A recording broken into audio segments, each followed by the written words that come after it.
이렇게 내년도 최저임금 심의에 돌입하기까지 한 우여곡절이 많았습니다.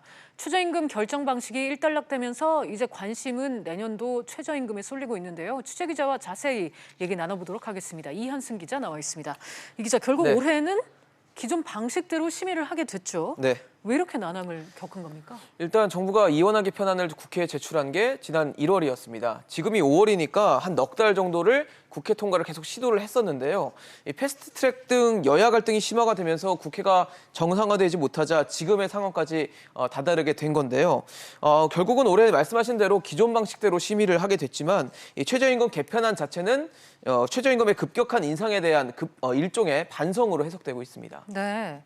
문재인 정부 들어서 최저임금을 너무 많이 올린 게 문제가 됐다. 이 점을 인정하는 건가요? 네, 이재갑 고용노동부 장관도 오늘 최저임금의 급격한 인상이 소상공인과 자영업자에게 어려움을 줬다고 인정을 했고요. 네. 또 문재인 대통령도 최근 그 취임 2주년 대담을 통해서 2020년 최저임금 10,000원 달성 공약에 얽매여서 인상하는 것은 아니다라고 말한 바 있습니다. 그 전제로 우리 사회와 경제가 수용할 수 있는 적정선을 찾아야 한다고 말하기도 했는데요. 아무래도 최저임금이 최근 2년 동안 30% 가까이 급격하게 오르면서 일부 악영향을 준 점을 정부가 인정하는 것으로 해석됩니다. 네, 사회적인 수용도를 감안하면 결국 최저임금 결정체계 개편 필요한 것 같은데요. 네, 정부는 말씀하신 것처럼 일단 올해는 기존 방식대로 하되 최저임금 결정체계 개편 입법은 지속적으로 추진한다는 방침입니다. 네. 올해 국회를 통과하면 내년부터는 적용하겠다는 얘기인 겁니다.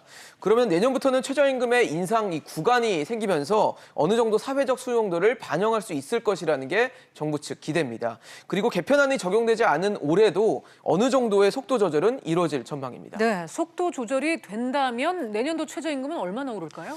아무래도 2년 연속으로 두 자릿수 인상이 됐기 때문에 한 자릿수가 유력하다는 게 좀 중론인데요. 네. 물론 일부 정치권에서는 동결을 주장하기도 하고 있습니다.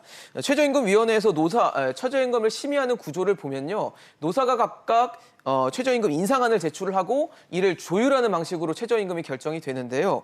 설령 경영계가 동결을 주장한다고 해도 노동계는 동결을 주장할 이유가 없고요. 2년 동안 두 자릿수 인상이 됐기 때문에 동결보다는 이 중간점인 한 자릿수 인상으로 결정되는 쪽으로 현재로서는 전망이 되고 있습니다. 그렇군요. 지금까지 이현승 기자와 얘기 나눴습니다. 잘 들었습니다.